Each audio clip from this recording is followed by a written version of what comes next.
I was in Germany, and Andrew Tate bought me tickets to fly to Romania to go discuss business and then to fly back to Canada. And the reason I went was because in 2019, when you Googled Andrew Tate, he came up as a millionaire kickboxer. He had ideas about a subscription platform for me and for you.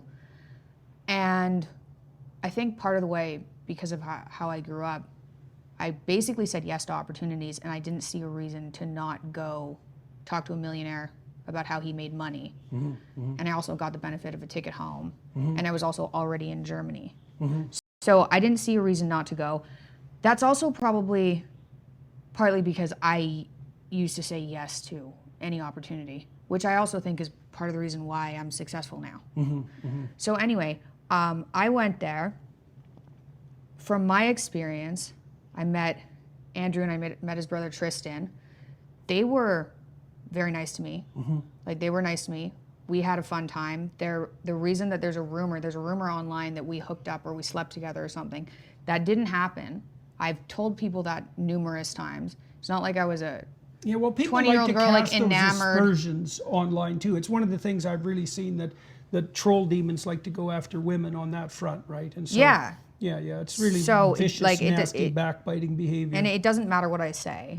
He's dispelled it. Doesn't matter. Anyway, I haven't really commented on the situation because when I went, they were nice to me. Like, I actually had a pretty good time. He drove me around in his Bugatti and we saw castles, which was a weird experience. I remember telling him, he was a very, very, very smart person. And I remember telling him, you kind of remind me of a human shark. I don't know like what it was, but I was like, it's interesting. I don't know if it's your eyes or something, but you kind of remind me of a human shark. That was it. And then I flew home. So that's the story on my end. Now, I wanted to address that because people have been bothering me on Twitter for like 2 years or 3 years because of pictures of us smoking cigars or having a vodka or something, because I did. And it was fun.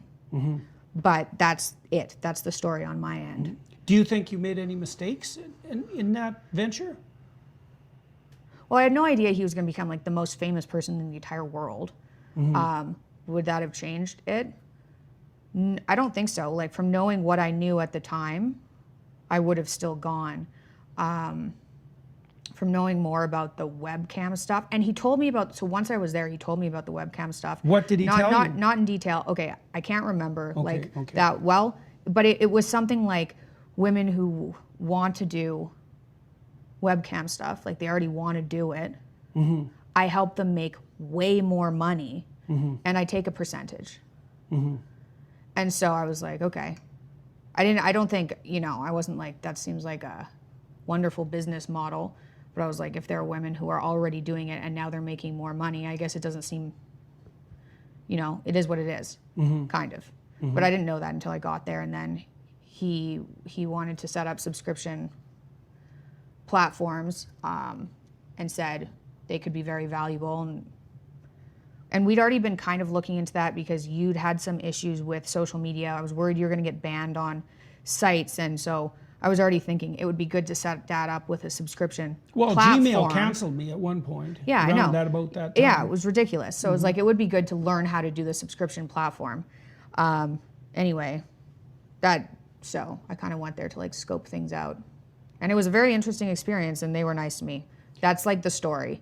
Yeah, well, I hesitate to talk about Andrew Tate because I don't know that much about him, but I'll tell you what I know and what I think, and people can take it for what it's worth. I mean, the first question is, why is he so popular? And the answer is, well, if you have to choose between being depressed and anxious and laying downstairs and covering yourself with Cheeto dust and looking at pornography and being timid and never going out, or listening to someone like Andrew Tate who says, like, get the hell out there and take the world, like, that's better. That's the shadow, right, speaking in some ways, right? Like, if you're naive and timid and anxious and intimidated and useless and resentful, there's going to be a bit of a monster that needs to call to you to say, gird up your loins and get the hell out there in the world.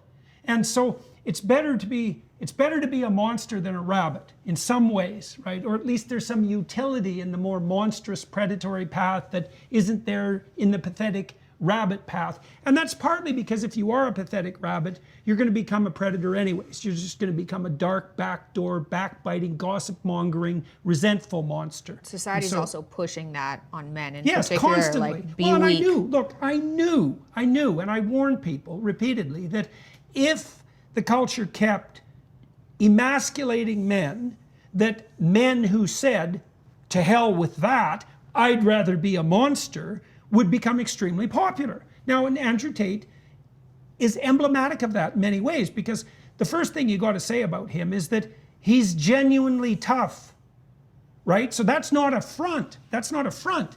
He's a fighter. And you can't take the courageous element of being a fighter away from someone who will actually step in the ring, right? And so now, and then you said Tate's intelligent, and what that means as well is that some of the things he says are going to be of value. Now, why he says those, that's a whole different issue. The thing that disturbs me is that, like, I'm not very fond of the whole online porn thing in any way. And I don't think that it's okay for young women to monetize their sexual attractiveness online. I think that leads to a very dark place for them, even if they're successful, because becoming successful hurts your soul. You don't become successful by exploiting yourself. And you might think, well, I can exploit myself. It's like, you can't treat yourself like a psychopath would treat you and get away with it, even if the psychopath that's doing that is yourself. That doesn't work. That's why psychopaths aren't very successful, because they exploit themselves just like other people. And so I don't like the whole online porn thing. And then I don't now, my understanding, and I've watched him apparently agree to this characterization online. You know, it's hard to get I'm not trying to be the jury here because I haven't heard the whole damn story, but from what I've watched is he would enter into relationships with women and tilt them in the direction of generating like an OnlyFans following and monetize that and then take a percentage. And there isn't anything about that that I think is acceptable. You know, and you could say, well, you know, women are the captains of their own soul, and if they want to monetize their own attractiveness, then what the hell, why not do it? And if they're going to do it anyways, you know, I can help them, and if I help them, why not take a piece of the action? And the answer is, to me, the answer to that is, well, how about because it's ignoble and wrong? Now, you could counter, and you could say, well, you're just too useless and timid to dare to do that, right? And I'd say, you know, point taken. You know, Nietzsche had pointed this out back in the 1850s. He said, most morality is cowardice in the guise of morality. It's not like I'm good. It's just that I'm afraid to do that. And Tate would say, well, if you're just not doing something because you're a coward, that doesn't mean you're good. And whereas I'm forthright and tough, and look at me, I climb into the ring, and, you know, I can entice women into, you know, sex work online and take a cut, and why the hell shouldn't I? And I think that if you're a timid and reprehensible, resentful, bottom-dwelling male, that's going to look like an attractive alternative. But it's not the highest form of human behavior, right? It's not acceptable. Like, I think pimps of any sort I truly believe they're amongst the most contemptible of people. I think there's nothing in, you know, with a pimp is, I've got all these hoes and look at me like, you know, king of these women. And it's like, no, you are the ultimate in pathetic, parasitic predators. There's nothing about that that's heroic. It's just pathetic. Now, you might say, if you're that type, well, at least I'm not as contemptible as the cowards who hide behind me. It's like, fair enough. You know, there's ranks of order even in hell, and there's lower and higher demons, you know, and the person who would like to do something terrible but is too cowardly to do it, that's a pretty damn low form of demon. But that doesn't mean that the person who would like to do something and is courageous enough to do it, even though it's bad, isn't also a demon. And so, you know, I think fundamentally that Tate serves his immediate self in this like impulsive, gratifying manner. And I think that goes along with his, you know, look at me, I'm in a Bugatti. It's like, you know, fair enough, man, in some way. Do you think what he's been telling men more on the, you know, take responsibility for your life and do things, if that, I mean, it's hard to, I suppose, separate it from Well, in everything else. actual life, people are complex. No villain is simple.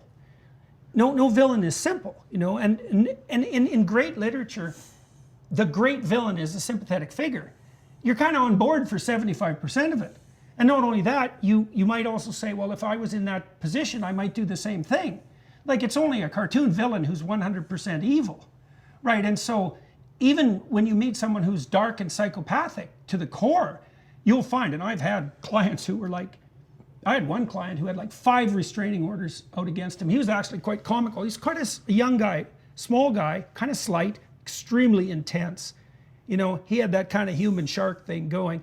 And he was quite the horrible riotous blast to work with, because he was a very interesting monster. And 5 restraining orders is a lot. Yep. And restraining orders don't work on the sort of people who need restraining orders. So don't be ever thinking a restraining order is going to help you, not if a real monster's got you in his sights. And he had a paranoid end to him. And what that meant was, if he was ever insulted by you, he would blow the insult up, and it would put enmity between the two of you. So like, talking to him was quite the nightmare, because you didn't get to make a mistake. And he was hypervigilant because he was paranoid. So he's just watching you like a bloody hawk for every deviation from honesty. And like, I never lied to him. And if I thought he was doing something stupid and terrible, I just told him that looks to me like that's pretty stupid and terrible. Like, there was I wasn't playing with him, and I wasn't trying to impress him. And I talked to him for a long time, but he would I remember he told me one time about going into a bank, you know, and he met one of those tellers that, you know, you go into an institution sometime, you meet somebody with bureaucratic personality disorder, and they decide that the good thing to do that day is to just screw up your life with some idiot complication just because they can. It's my job. Right, yeah, well, you know, I have to do this. And they're playing their little power game because they're like Dostoevsky's underground man, and they're resentful to the core. And so they're going to just screw around with you. Well, now and then someone would do that with him. And he'd say, I'm going to be your worst nightmare. And then what he meant was, I'm now going to commit a sizable proportion of my life and all my intellectual prowess to making you as miserable as I can possibly imagine. And then he would go do that. You know, and there was actually, this is in, oh yeah. Well, maybe right. you shouldn't be a bureaucratic nightmare. Well, right.